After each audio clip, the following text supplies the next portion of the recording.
আসসালামু আলাইকুম সুপ্রিয় শিক্ষার্থীবৃন্দ, আশা করি আপনারা সবাই ভালো আছেন। আজকে আমরা নন মেজর ক্যালকুলাস একের চ্যাপ্টার একের 2 নম্বর প্রশ্ন আলোচনা করব। প্রশ্নটি হলো, এখানে একটা ফাংশন দেওয়া আছে, এই ফাংশনের ডোমেন এবং রেঞ্জ বের করতে বলছে। ঠিক আছে, ডোমেনটা হলো যেসব মানের জন্য ফাংশনটা সংজ্ঞায়িত হয়, অর্থাৎ একটা মান থাকে, সেই মানগুলো হলো কি তোমার এই ফাংশনের ডোমেন। তাহলে এই যে তোমার ব্যবধি দেওয়া আছে, এই ব্যবধিগুলোর মধ্যে কি তোমার কি যে মানগুলো জন্য তোমার কি হয় এই ফাংশন সংজ্ঞায়িত হয়, ওই মানগুলি কি তোমার এই ফাংশনের ডোমেন। তা দেখো এখানে কী দেওয়া আছে, এই একটা ব্যবধি দেওয়া আছে, এই একটা ব্যবধি দেওয়া আছে, এখানে ব্যবধি দেওয়া আছে। তাহলে এই তিনটা ব্যবধির মধ্যে যে মানগুলো আছে সেই মানগুলো দিয়ে কি তোমার এই ফাংশনটা কী হয় সংজ্ঞায়িত হয়। তাহলে ডিএফ, এখানে যেহেতু অ্যাপ আছে তাহলে আমরা কি ডোমেন ডিএফ দিব, এখানে অ্যাপটাকে নিচে দিব ইকুয়াল টু, দেখো এখানে কি আছে তোমার লেস দেন আর ইকুয়াল আছে, তাহলে আমরা এখানে ইকুয়াল থাকলে কী দেবো আমরা অবশ্যই থার্ড ব্রেকেট দিব, আর অবশ্যই আগের ক্লাসটা দেখে নেবে। আচ্ছা, তো -1 এখানে আছে কি 0 দিব, আর এখানে কি ইকুয়াল নাই অর্থাৎ ফার্স্ট ব্রেকেট দিব। তারপর আমরা বলছি এই তিনটার মধ্যে কিন্তু আছে, অর্থাৎ এটা মানে কি ইউনিয়ন, এই তিনটার মধ্যেই। তাহলে আমরা ইন্টারসেকশন ইউনিয়ন দিব, কমন আনকমন সব। আচ্ছা, তারপর দেখো 0 এখানে কি ইকুয়াল আছে, কী দিব আমরা ফার্স্ট ব্রেকেট থার্ড ব্রেকেট দিব ইকুয়াল, আর এখানে ইকুয়াল নাই তাহলে আমরা দিব ফার্স্ট ব্রেকেট, আবার ইউনিয়ন দিব।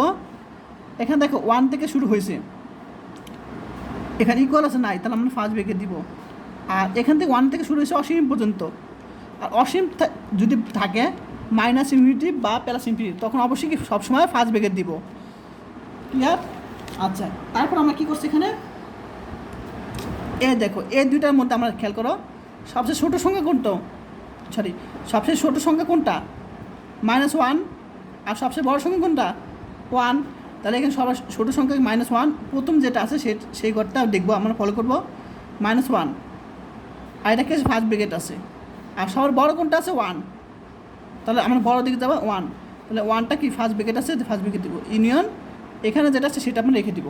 ঠিক আছে, আমরা এটা কি বইয়ে দেওয়া আছে এইভাবে, অথবা তুমি প্রশ্ন দিতে পারো সবার ছোটো সংখ্যা কি -1, সবার বড় কি আছে ইনফিনিটি, তাহলে -1 ইনফিনিটি দিতে পারো তোমরা, কিন্তু আমরা যেহেতু বইয়ে আছে এরকম এই দুইটা করেছে আর এটা করে নাই, তাই আমরা এভাবে করে দেখলাম। আচ্ছা, এটা ডোমেন বের হয়ে গেলো। এখন আমরা রেঞ্জ দেখব। রেঞ্জ কি তোমার দেখো এই যে ব্যবধি আছে, এই ব্যবধির যে মানগুলো সেই মানগুলো আমরা এখানে বসাবো। তা দেখো এই যে এত ব্যবধিতে কী আছে -1 আমরা এখানে বসাবো, -1 যেটা এখানে বসে 0 পাবো, তাহলে আমরা এখানে কি 0 বসালাম। ঠিক আছে, এফ অফ এক্সকে আমরা 0 বসালাম, কী আছে ইকুয়াল আছে, অর্থাৎ তাহলে কী হবে থার্ড ব্র্যাকেট। আচ্ছা, তারপর এখানে 0 আছে, 0টা আমরা এখানে বসাবো, যদি 0 বসাই কী বসে 1, তাহলে 1 লিখলাম, আর এখানে কি ইকুয়াল নাই তাহলে আমরা কি ফার্স্ট ব্র্যাকেট দিব গেল। আবার এই 2 নম্বর ক্ষেত্রে দেখো, তো এই 2 নম্বর ক্ষেত্রে এখানে আমরা 0 বসাবো, এখানে 0 বসালে কি 1, এই 0 বসালে কি এখানে, আচ্ছা 0 বসালে এখানে 1 পাবো, তাই না, এখানে যদি 0 বসাই তাহলে 1 পাবো। আচ্ছা, আর এখানে যদি 1 বসাই কী পাবো 0 পাবো, 0 বসালে এখানে কী পাবো 1 পাবো, আর এখানে যদি 1 বসাই তাহলে 0 পাবো। আর আমরা জানি সবসময় একবার ছোটো থেকে বড় আমরা লিখবো, তাহলে ছোটো কোনটা 0, তাহলে এটা সাজাবো, আর 1টা পরে লিখবো আমরা। আচ্ছা, এই যে 0 পাই কোন মানের জন্য 1-এর জন্য, এখানে যদি 1 বসাই তাহলে কী পাবো 0 পাবো, তাহলে এখানে কি আছে দাগ নাই, তাহলে এখানে ফার্স্ট ব্রেকেট। আর এখানে 1 পাবো কোন মানের জন্য 0 বসালে, তাহলে এখানে ইকুয়াল আছে, তাহলে আমরা দিব এইখানে। ঠিক আছে, সরি এটা যেহেতু তোমার ইকুয়াল আছে তার থার্ড ব্রেকেট দিব আমরা, তাহলে আমরা এই যে দেখো 0 1 লিখতে পারি ভাবে থার্ড ব্রেকেট এটা। আচ্ছা, তারপর দেখো এখানে যদি 1 বসাই, এটা দেখো নির্দিষ্ট করা, কিন্তু যাই বসো না এখানে একটা নির্দিষ্ট শূন্য, তাহলে আমরা কী লিখবো F of x belongs to 0 লিখবো, আর যেটা নির্দিষ্ট অবশ্যই একটা কিছু এরভাবে প্রকাশ করবো আমরা। ক্লিয়ার?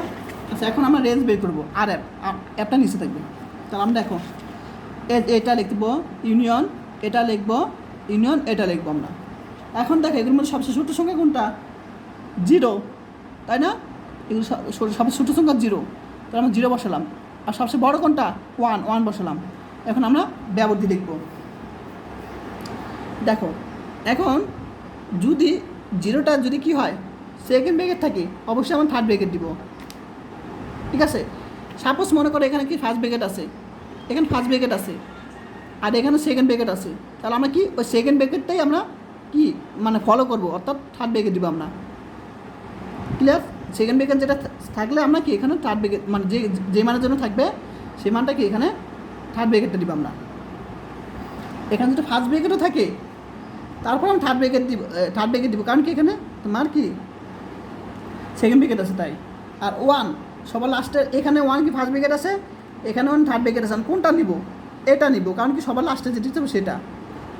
ঠিক আছে, আর জিরোটা আমরা এদিকে খেয়াল করবো। আর যদি এখানে সেকেন্ড ব্র্যাকেট থাকে অবশ্যই থার্ড ব্র্যাকেট দিয়ে দেবো।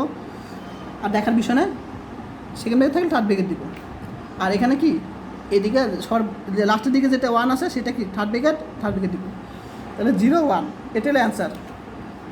ঠিক আছে, আজকাল সিদ্ধান্ত সব ভালো থাকুন, আল্লাহ হাফেজ।